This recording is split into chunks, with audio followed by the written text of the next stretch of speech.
Bonjour et bienvenue à ce tuto sur Artivive. Donc Artivive, c'est une application, comme on le voit, qui est capable de transformer n'importe quelle image en une image de réalité augmentée.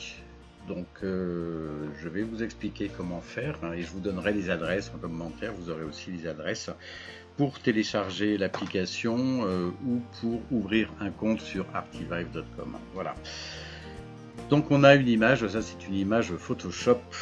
Je pourrais vous faire des tutos plus tard sur Photoshop, mais pour l'instant je vous donne juste l'explication rapide.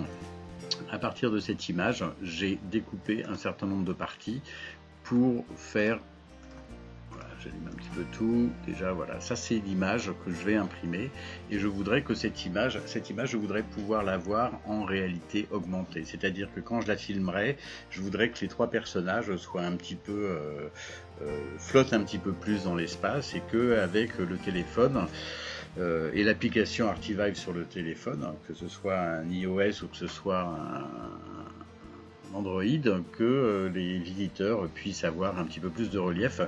Et on va voir, on va rajouter une petite vidéo aussi pour l'animer un petit peu plus et donner un résultat qui est un petit peu plus sympa. Pour ce faire, j'ai découpé l'image, donc on va regarder par exemple, déjà j'enlève tout, mes petits personnages, j'ai copié 3 fois le personnage que j'ai détouré au départ, voilà. Ensuite j'ai mis un fond, une petite ombre et un carré entre les deux pour donner un petit peu plus de structure.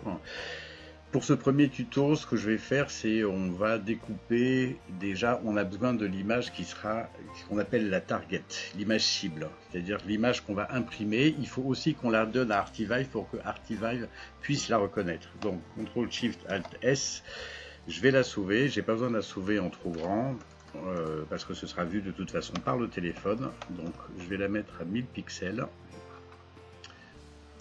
Bien, voir ce que je fais, voilà, à 1000 pixels, je la sauve, je vais tout sauver en PNG, ça va être plus simple, hein. Donc on va l'appeler l'image numéro 1.png, j'aurais dû l'appeler l'image target.png, donc ça c'est mon image target, et de cette image je vais avoir une partie qui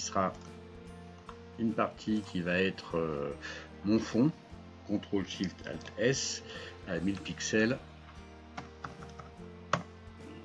économiser un petit peu les ressources comme ça, je resauve, donc je réécrase, c'est toujours mon image numéro 2, le fond, et mon image numéro 3, ça va être juste un des personnages. Comme je vais les dupliquer, j'ai pas besoin de faire les 3 et je voudrais qu'ils aient de l'espace les uns et les uns entre les autres. Donc CTRL SHIFT ALT S, toujours en PNG naturellement parce qu'il y a de la transparence dans le PNG, ce qu'il n'y a pas dans le JPEG.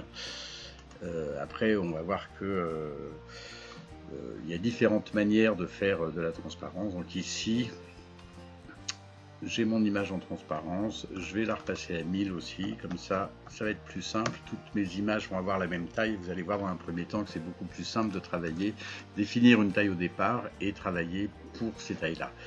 Personnellement, j'ai jamais eu de... On va l'appeler 3.png.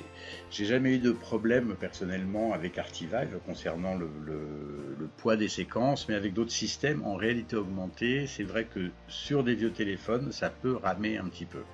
Donc par principe, c'est un petit peu comme sur le web, par principe on va essayer de ne pas avoir des images trop grandes. Après ça dépend véritablement du rendu que vous souhaitez avoir, et voilà. Mais sachant que ça passe par le téléphone, de toute façon, la caméra du téléphone et le téléphone vont tout de même pas mal réduire la taille de ce que vous allez voir. Vous allez voir en petit sur votre téléphone. Donc pas forcément besoin que ce soit très grand. J'ai toutes mes images qui sont sauvées. Je vais passer maintenant sur Artivive. C'est mon Artivive, donc ça c'est un certain nombre d'images que j'ai déjà faites. Ici, je vais créer une nouvelle image qui s'appelle Sophie. Sophie, voilà ton image. Je vais l'ajouter. Donc j'arrive sur cette page. Cette page, elle me demande, de sélectionner une image cible. Je la sélectionne et mon image cible, c'est, comme je vous l'avais dit, cette image-là. C'est l'image, une fois de plus, que je vais imprimer et que l'application va reconnaître. Une fois que je l'ai sélectionnée, je vais passer directement à 3D Pro, que c'est l'éditeur que moi j'utilise le plus. Cet éditeur, il est relativement simple. Avec le clic gauche de la souris, je peux déplacer mon image dans l'espace. Avec la roulette de la souris toujours, j'avance et je recule.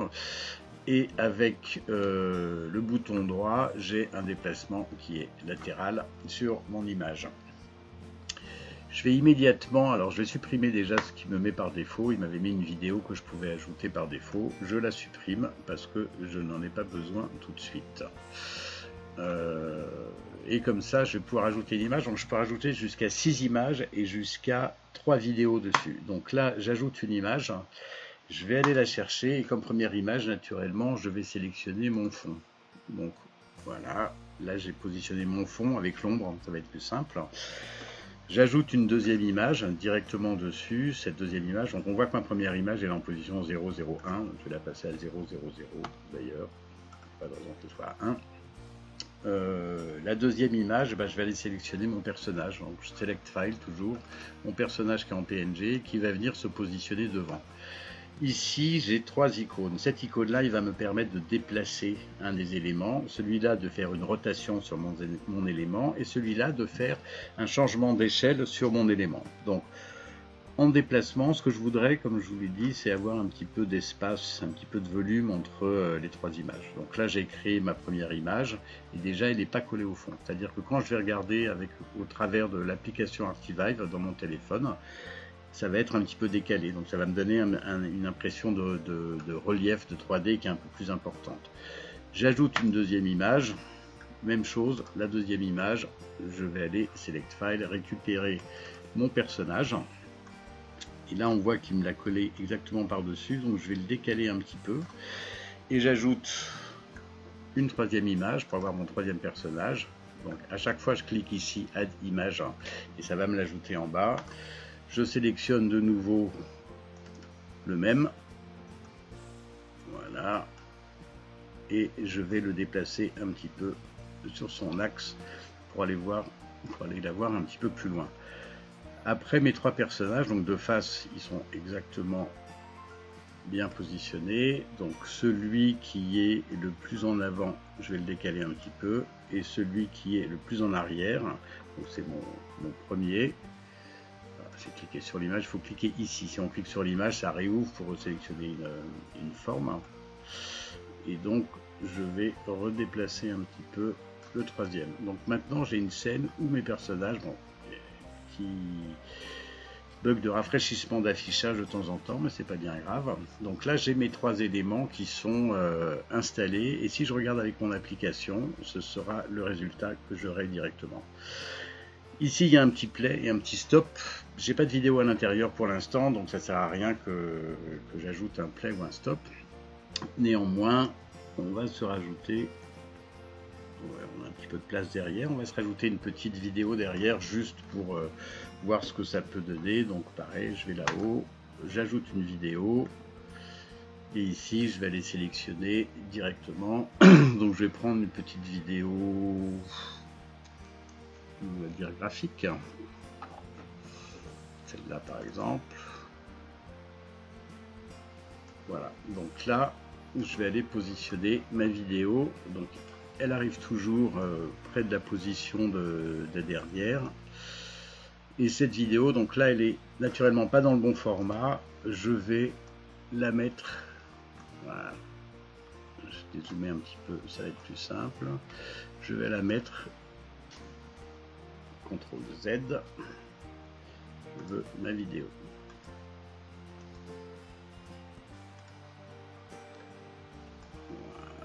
Voilà.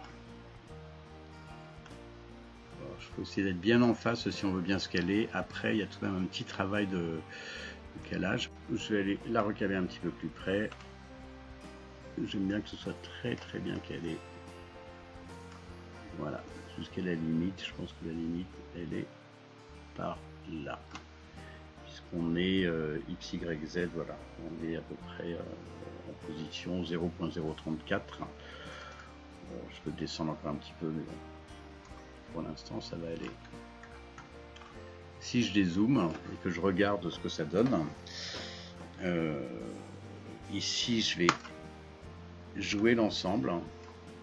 Alors, il y a des petits problèmes parfois d'affichage, il faut recliquer dessus pour les revoir. Et j'ai ma vidéo qui va se jouer sur toute sa durée.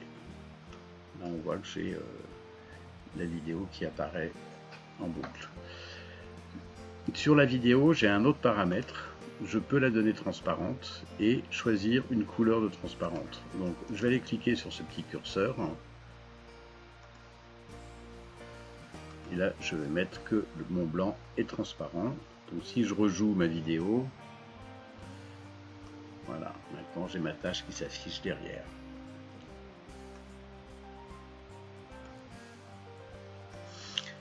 Voilà, c'est relativement simple, ça m'a pris quelques minutes. Vous voyez, là sur mon écran, l'application a reconnu la cible et la vidéo va se jouer et je peux avoir un petit peu de volume sur mes images et faire quelque chose de plus intéressant où le spectateur devient aussi acteur, il va aller jouer, vous verrez que les gens sont beaucoup plus intéressés avec ça. Naturellement sur la vidéo j'aurais pu ajouter du son et c'est encore une autre dimension, c'est-à-dire qu'on a avec la réalité augmentée la possibilité de jouer avec tous les outils qu'on pourrait avoir. On est en 3D, donc on est un petit peu en sculpture, on est un petit peu en vidéo, on est un petit peu partout. Voilà, j'espère que ça vous a intéressé et j'essaierai de reproduire. Vous pouvez me laisser des questions et j'essaierai de faire d'autres tutos si ça vous intéresse sur les différentes parties de la réalité augmentée, sur les différentes possibilités. N'hésitez pas à vous m'envoyer tous vos messages. Merci.